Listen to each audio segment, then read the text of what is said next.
She was just a mom driving her little girl home. No gun, no mask, no plan to hurt anyone. But one phone call and one wrong turn turned into 25 years in prison. The night it happened, Rachel was sitting in the driver's seat, her 6-year-old daughter Anna asleep in the back. When the first gunshot echoed from inside that warehouse, her only thought was, "Get my baby out of here." She tried to leave. Blue lights filled the street, and in a matter of minutes, the police decided she wasn't a scared mother. She was an accomplice to murder. Rachel never pulled the trigger. She never even went inside. But when the judge said, 25 years, she realized something terrifying. Being in the wrong place at the wrong time can destroy your entire life. This is how an ordinary mother lost everything, for a crime she didn't commit. Before we understand how Rachel got here, you need to see where she ended up. The courtroom was packed. Prosecutors, defense attorneys, family members in the gallery, reporters scribbling notes in the back row. Rachel stood in an orange jumpsuit, hands cuffed in front of her, staring at the judge. Her public defender had told her to prepare for the worst, but nothing could have prepared her for this. "Ms. Rachel Thompson," the judge said, his voice flat and final, "you have been found guilty of felony murder and conspiracy to commit armed robbery. The court recognizes that you did not fire the weapon that killed David Cruz. However, under the laws of this state, your participation in the underlying felony makes you equally culpable. I sentence you to 25 years in state prison with the possibility of parole after serving 85% of your sentence." 25 years. 85% meant at least 21 years before she could even hope for parole. Rachel's mother held Anna in the back row. Anna was crying, reaching for her mom. Mommy, don't go." Rachel turned, tried to mouth, "I love you," but a guard pushed her forward. The courtroom doors closed behind her with a heavy thud that echoed through the hallway. Rachel never killed anyone. She never even knew someone was going to die that night. But she'll spend 25 years in prison because she was in the wrong car at the wrong time. 6 months before that courtroom, Rachel was just another tired single mom trying to make it work. 32 years old, working double shifts at a diner called Rosie's on the south side of town. Waitressing during the day, cleaning office buildings at night. She came home exhausted, feet aching, smelling like coffee, grease, and industrial cleaner. But no matter how tired she was, she always made time for Anna. Every morning, Rachel would wake Anna up with a kiss on the forehead. "Morning, baby. Time to get up." Anna was 6 years old, big brown eyes, missing her 2 front teeth, the kind of kid who asked a million questions and believed her mom had all the answers. They'd eat breakfast together, usually cereal or toast, sometimes pancakes if Rachel had the energy and a few extra dollars. Rachel would braid Anna's hair into 2 neat plaits, pack her lunch in a pink lunchbox with a unicorn on it, walk her to the school bus stop 3 blocks away. On good days, they'd stop for ice cream after school, a $1 cone from the gas station on the corner. Anna would get chocolate with sprinkles. Rachel would get vanilla. They'd sit on the curb outside their apartment building and talk about Anna's day. "Mommy, today we learned about dinosaurs. Did you know T-Rex had tiny arms?" Rachel would laugh. "I did know that, baby. Pretty crazy, right?" "Yeah, and Mrs. Johnson said I did really good on my spelling test." "That's because you're the smartest kid in the world." Anna would grin, chocolate ice cream smeared on her chin. Rachel wasn't perfect. The apartment was small, barely 800 square feet. The bills were always late. The electricity had been shut off twice that year. Sometimes dinner was spaghetti 3 nights in a row because that's all Rachel could afford. But she was trying, and Anna was happy. That's what mattered. Rachel's biggest fear wasn't the bills, or the long hours, or the constant exhaustion. It was losing Anna. One afternoon at the diner, Rachel sat in the back with her coworker Maria during their 15-minute break. Maria had been working at Rosie's for 12 years. She knew everyone's business. "Girl, you look exhausted," Maria said, lighting a cigarette. Rachel rubbed her eyes. "I am. I've been picking up extra shifts, but it's still not enough. Rent's due in 3 days, and I'm short." Maria shook her head. "You gotta stop letting that cousin of yours take advantage of you. I heard he called you again last week asking for money." Rachel sighed. Marcus has been going through a rough time. He lost his job. His girlfriend kicked him out. He's family. If I can help, I should, right? Not if it means putting yourself or Anna at risk. That boy's been trouble since high school. You remember when he got arrested for that thing with the stolen car? Rachel looked down at her coffee cup. That was years ago. He's changed. Maria gave her a look. Has he? Rachel didn't answer. Deep down, she knew Marcus hadn't really changed, but he was family. He'd helped her move into her apartment when Anna was 3. He'd babysat a few times when Rachel was desperate. She felt like she owed him. I'll help when I can, Rachel said quietly, but I'll never let anything happen to Anna. She's all I've got. That night, Rachel tucked Anna into bed. The apartment was quiet except for the hum of the refrigerator and distant traffic outside. I love you, baby, more than anything in the world. Anna yawned, hugging her stuffed rabbit. I love you too, Mommy. You're the best mommy ever. Rachel watched her daughter drift off to sleep, the soft glow of a nightlight casting shadows across the room. She had no idea that everything was about to change. That one phone call, one favor, one moment of poor judgment would cost her everything she'd been working so hard to protect. It was a Tuesday night in late October. Rachel had just finished her shift at the diner and picked Anna up from her mother's house. Anna was already in her pajamas, curled up on the couch with her stuffed rabbit, eyes heavy as she watched cartoons. Rachel was in the kitchen washing dishes when her phone buzzed on the counter. Marcus, her cousin, 34 years old, in and out of trouble since high school. Rachel loved him because he was family, but she knew he made bad choices. She hesitated, soap suds dripping from her hands, then answered, Hey Marcus, what's up? His voice was tense, rushed.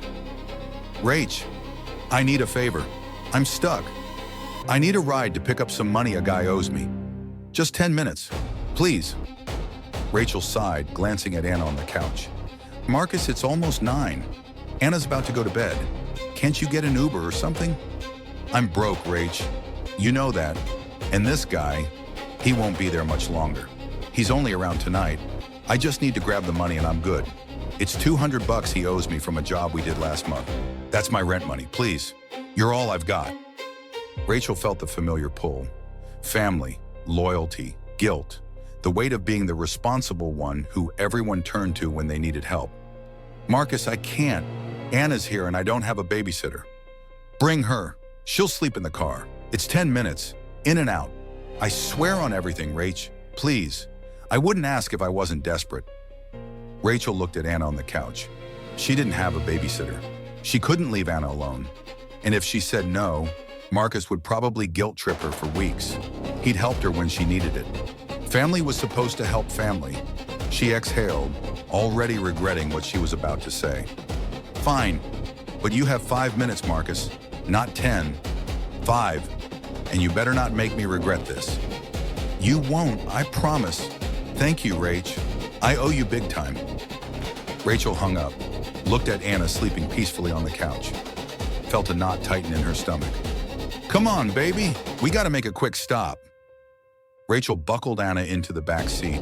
Anna was half asleep, clutching her rabbit, her eyes barely open. Where are we going, Mommy? Just helping Uncle Marcus real quick. You can sleep, baby. We'll be home soon.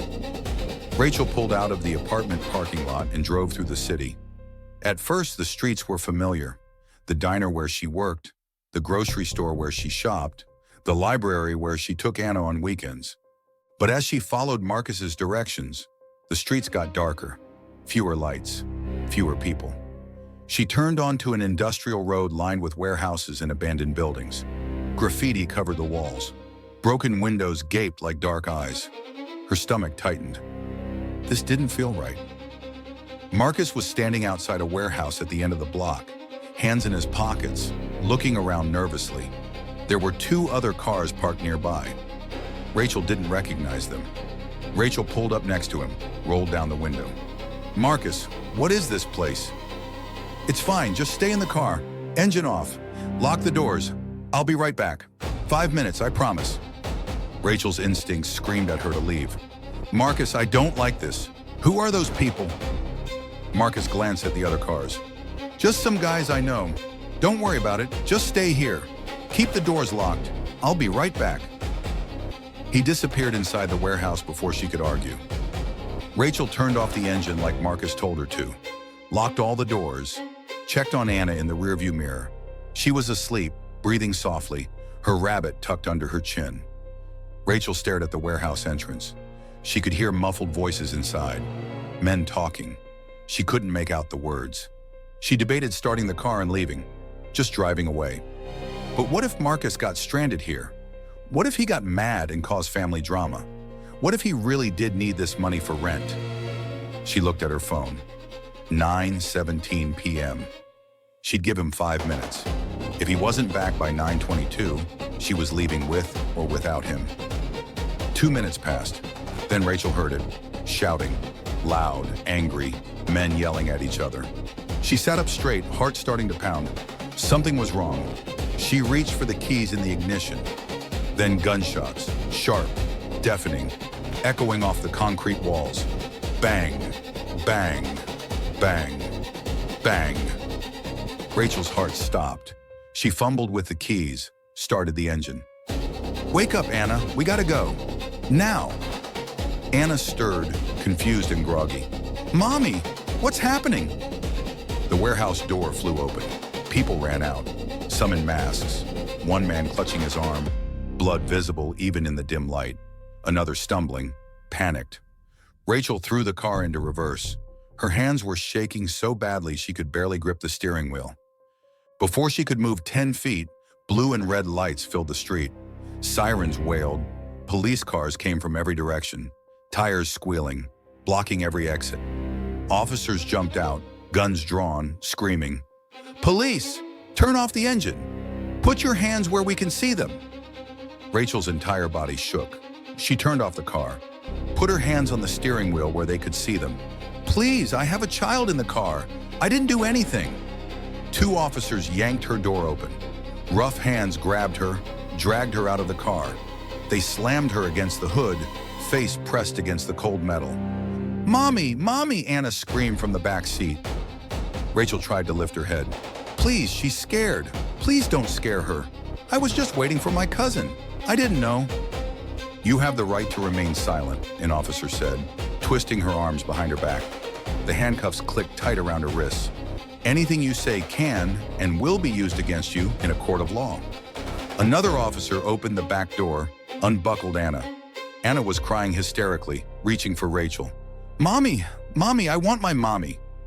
"We have a child here," a female officer said, "calling Child Protective Services." They shoved Rachel into the back of a squad car.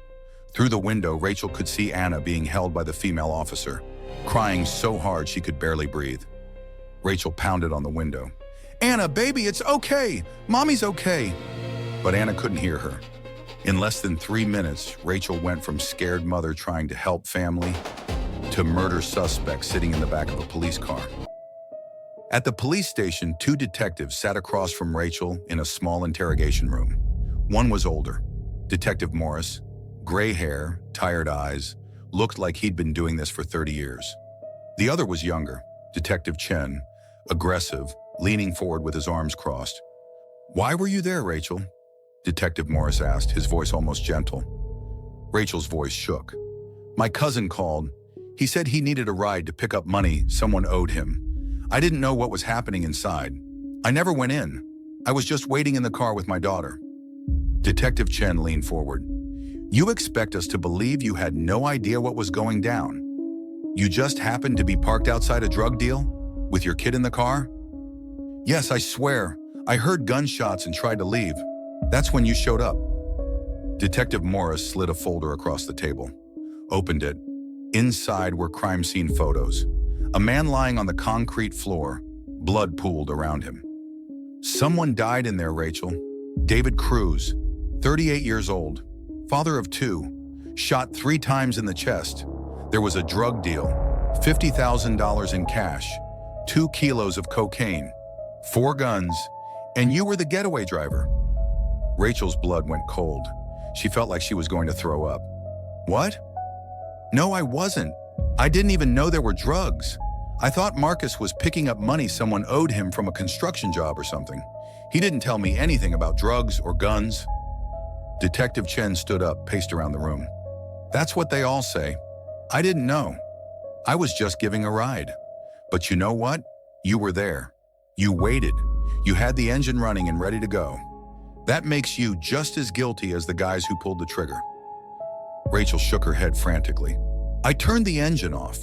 Marcus told me to turn it off and lock the doors. I wasn't trying to help anyone escape. I was trying to protect my daughter. Then why didn't you leave the second you got there? You said it looked sketchy. You said you had a bad feeling. So why stay? Rachel didn't have a good answer. I don't know. I thought maybe I was overreacting. Marcus's family. I trusted him. Detective Morris sighed. That trust might cost you the rest of your life.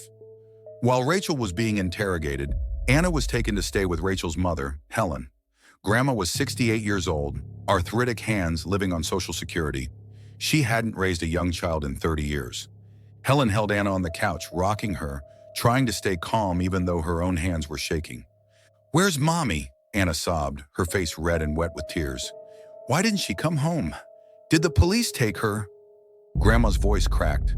Mommy's dealing with something, baby, but she loves you.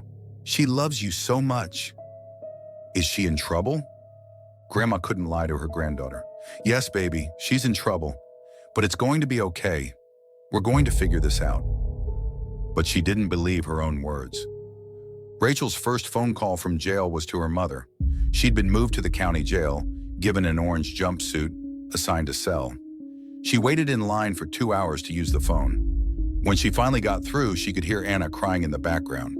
Mom, please tell her I'm okay. Please tell her I'm coming home. Grandma's voice was strained, trying not to cry. Rachel, what happened? They're saying you were involved in a murder. They're saying drugs. They're saying...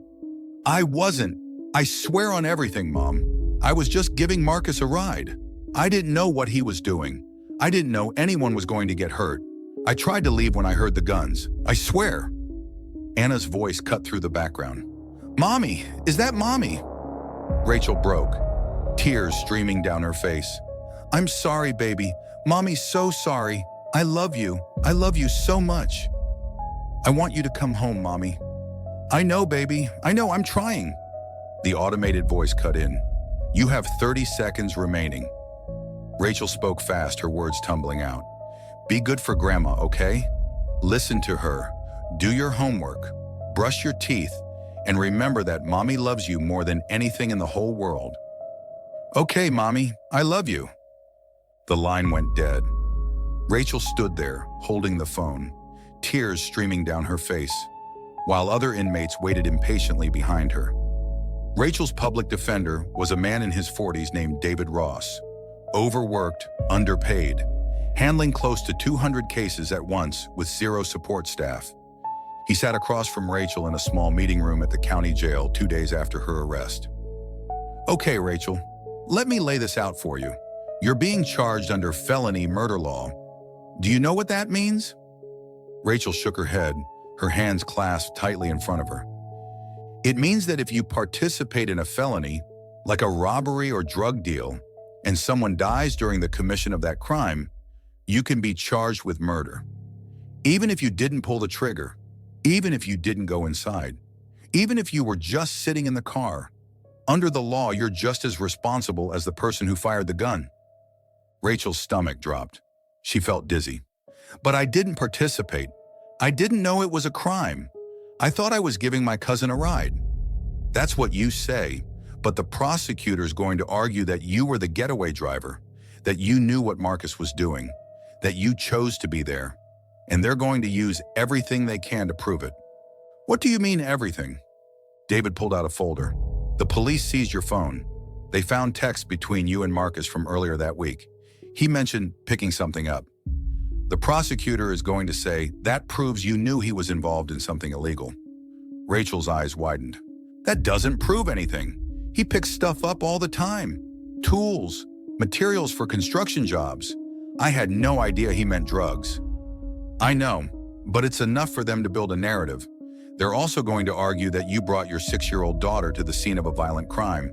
They're going to paint you as reckless, negligent, a danger to your own child.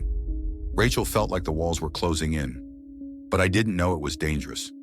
If I'd known, I never would have brought Anna. Never. David sighed. He'd heard this story 1,000 times. Innocent people, bad circumstances, a legal system that didn't care about nuance. I believe you, Rachel, I do. But here's the problem.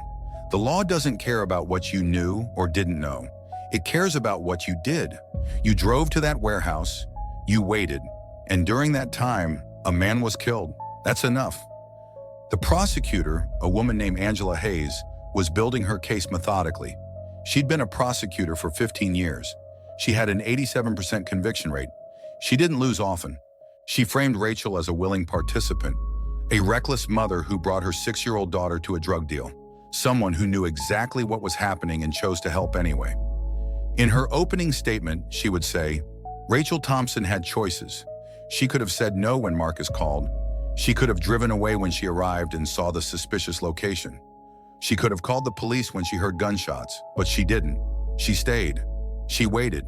And because of her choices, David Cruz is dead. David Ross leaned forward in his chair, his voice quiet. Rachel, they're offering a plea deal. Manslaughter. 10 years. You'd be out in 7 with good behavior. Rachel's eyes went wide. 7 years? Anna will be 13. I'll miss her entire childhood. If you go to trial and lose, you could get 25 years to life. The odds aren't good. The jury's going to see a dead father of 2. They're going to want someone to pay, and you were there. Rachel shook her head, tears welling up. I'm not pleading guilty to something I didn't do. I didn't kill anyone. I didn't even know a crime was happening. I'm innocent. David looked at her with something close to pity. He'd seen this before. Innocent people who believed the truth would set them free. Most of them ended up in prison. Rachel, innocent people go to prison all the time. The system doesn't always work the way it should. You need to think very carefully about this. But Rachel had already made up her mind. No, I'm not pleading guilty. I want a trial. The trial lasted 5 days, and the prosecution's case was simple and devastating. Angela Hayes stood before the jury in a crisp navy suit, her voice clear and confident. Ladies and gentlemen, this is not a complicated case. Rachel Thompson drove her cousin to a drug deal. She knew what he was doing. She waited in the car, ready to help him escape. And when the deal went bad and David Cruz was shot 3 times in the chest, she tried to flee. That's not the behavior of an innocent bystander. That's the behavior of a co-conspirator. And under the law, she is just as guilty as the man who pulled the trigger. They showed text messages, phone records, the 911 call from a witness who saw Rachel's car at the scene, testimony from one of the other men arrested that night, a guy named Tommy who'd agreed to testify in exchange for a reduced sentence. Tommy sat on the witness stand, avoiding Rachel's eyes. Yeah, Marcus told us his cousin was driving, said she was cool, said she'd wait. Rachel's lawyer jumped up. Objection. Hearsay. Overruled. The witness may testify to what he was told. David Ross tried his best. He argued that Rachel was just helping family, that she had no criminal record, that she was a single mother working 2 jobs trying to make ends meet, that she had no idea about the drugs or the violence, that she tried to leave when she heard gunshots, but the jury didn't believe her. Rachel took the stand on day 4. She wore a simple blouse and skirt that her mother had brought. She looked small, scared. David Ross walked her through her story, the phone call, the drive, the fear, the gunshots. Why didn't you call the police? He asked gently. I didn't have time. Everything happened so fast. 1 second I was sitting there, and the next there were gunshots and people running and police everywhere. Did you know your cousin was involved in drug trafficking? No, absolutely not. I thought he was picking up money from a construction job. If you had known, would you have gone? Never, especially not with Anna in the car. I would never put my daughter in danger. But on cross-examination, Angela Hayes tore her apart. Ms. Thompson, you said the location looked sketchy. Is that correct? Yes. You said you had a bad feeling? Yes. But you stayed anyway. Why? Rachel hesitated. Because Marcus's family, I thought I was overreacting. You thought you were overreacting, so you ignored your instincts. You ignored the warning signs. You stayed in a dangerous location with your 6-year-old daughter sleeping in the back seat. Does that sound like the decision of a responsible mother? I made a mistake. You made more than a mistake, Miss Thompson. You made a series of choices, and those choices led to David Cruz bleeding to death on a warehouse floor. Isn't that true? Rachel's voice broke. I didn't know anyone was going to die. Angela Hayes stared at her. But they did. The jury deliberated for 8 hours. When they returned, none of them looked at Rachel. In the case of the state versus Rachel Thompson, on the charge of felony murder, how do you find? The jury foreman stood. Guilty. Rachel's knees buckled. David Ross caught her arm. On the charge of conspiracy to commit armed robbery, how do you find? Guilty. On the charge of child endangerment, how do you find? Guilty. The sentencing hearing was 2 weeks later. The courtroom was packed again. David Cruz's family sat on one side, crying, holding photos of him. Rachel's mother sat on the other side, holding Anna's hand. The judge looked down at Rachel from the bench. Miss Thompson, I've reviewed your case thoroughly. I recognize that you did not fire the weapon that killed Mr. Cruz. I recognize that you have no prior criminal record. I recognize that you are a mother. But I also recognize that your choices that night set in motion a chain of events that resulted in a man's death. Under the laws of this state, that makes you culpable. I sentence you to 25 years in state prison with the possibility of parole after serving 85% of your sentence. 25 years. 85% meant serving at least 21 years before she could even hope to see a parole board. Rachel collapsed, sobbing. No, please, my daughter needs me. Please don't do this. Anna started screaming in the gallery. Mommy! Mommy, don't go! Grandma tried to hold her back, but Anna broke free, ran toward the front of the courtroom. A bailiff caught her gently. Mommy, please, I need my mommy. Officers led Rachel away in handcuffs. She turned back one last time, saw Anna's face twisted in anguish, tears streaming down her cheeks, Grandma pulling her back. That image burned into Rachel's mind. It would haunt her every single night for the next 2 decades. Rachel was transferred to a women's prison 3 hours away. They gave her a number, 47,893, assigned her to cell block D. Her cellmate Teresa had been inside for 8 years. First time? Rachel nodded, crying. You got kids? A daughter, 6 years old. Teresa sighed. Half the women in here are moms. That first night, Rachel stared at the ceiling. The sounds were overwhelming. Doors slamming, women shouting, guards walking. She thought about Anna. Was she okay? Was she scared? Rachel covered her face and cried. A week later, Rachel called home. Grandma answered. Rachel, how is she? She asks for you every day. Can I talk to her? Anna's voice. Mommy? Hi, baby, I miss you. When are you coming home? Rachel couldn't answer. I don't know, but I love you. The call ended too soon. 3 weeks later, Grandma brought Anna for a visit. Anna walked in, stared at Rachel's orange jumpsuit. Hi, baby. Anna ran to her. They hugged briefly before a guard said, No prolonged contact. They sat at a table. Anna looked around. Is this where you live? Rachel nodded. For a little while.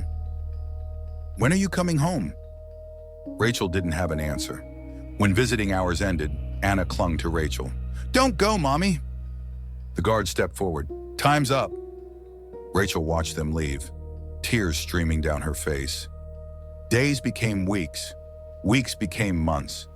Months became years.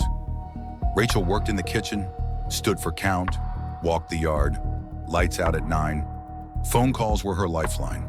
At first, Anna was excited, telling Rachel about school. Mommy, I got a gold star. But over time, Anna's voice changed, got older, more distant. At 10, how was school? Fine. What did you do? Nothing. At 12, I don't understand why you can't just come home. One call, Anna said, and then Grandma picked me up. Rachel froze. What did you call her? Anna's voice went quiet. I'm sorry. That night, Rachel cried. Grandma was raising Anna now. Rachel was just a voice on the phone. Rachel missed everything. Anna's birthdays, first day of school, school plays, dance recitals. Grandma sent photos. Rachel stared at them every night. Rachel turned 40 in prison. She'd been inside for 8 years. Anna was 14. Another inmate shared a piece of cake. Happy birthday. Rachel stared at it.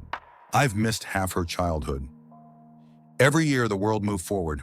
Anna grew up, and Rachel stayed behind. Rachel's lawyer filed appeals. All denied. The court's opinion was brief. The defendant was present during a felony that resulted in death. Sentence is within legal guidelines. Appeal denied. David visited Rachel. I'm sorry, we tried everything. Rachel stared at the table. So I serve the full 25? Unless something changes, but that's a long shot. Rachel would be 57 when she got out. Anna would be 31, a full-grown adult. Rachel had missed her entire childhood. Anna was 15 now. She visited less often. When she did, she was different, guarded, angry. How's school? Rachel asked. Oh, fine. The conversation was stilted, painful. Finally, Anna looked up. Why did you go there, Mom? Why didn't you just stay home? Why did you bring me? Rachel felt punched in the stomach. I thought I was helping family. I didn't know what Marcus was doing. If I'd known, I never would have gone. But you did, and now I'm growing up without a mom. Rachel reached across the table. Anna pulled back. I'm so sorry, baby. I love you. That's never changed. Anna's eyes filled with tears. Love doesn't help when I need advice, or when something happens at school, or when I just want my mom. Love doesn't bring you home. Rachel's voice broke. I know. Anna stood up. I gotta go. Anna, please. But Anna was already walking away. Rachel sat alone, tears streaming, while other families reunited around her. She was paying with years of her life and Anna's entire childhood for one phone call she could never take back. Rachel's story can be seen 3 different ways. Rachel's perspective. I was a scared mother helping my cousin. I didn't know what was happening. I tried to leave, but the system decided I was guilty. Now I'm losing everything. The system's perspective. She chose to be there. A person died. Under felony murder law, anyone who participates in a felony that results in death is guilty. Someone has to pay. That's justice. Anna's perspective. My mom made a mistake. She trusted the wrong person. But she's not a murderer. Now I'm growing up without her. The system destroyed my family. Felony murder laws treat drivers and bystanders like killers. They don't ask if you intended for someone to die. They ask if you were there. Rachel sits on one side of the glass. Anna, now 16, sits on the other. They press their hands against the partition. I'm proud of you, baby, Rachel says. Grandma told me you got accepted to college. Anna nods. Yeah, state, close to Grandma. Rachel's heart breaks. Her daughter's going to college, and Rachel won't be there. You're going to do amazing things. Anna's eyes fill with tears. I wish you could be there. Me too, baby. Me too. Rachel never pulled the trigger. She never went inside that warehouse. But she will spend 25 years in prison for being in the wrong place at the wrong time. Was this justice? Or did the system destroy another family just to look tough on crime? If you were in Rachel's shoes, would you have made a different choice? Or is this a reminder that one bad decision can cost you everything? If you want more true injustice stories like this, subscribe and watch the next case.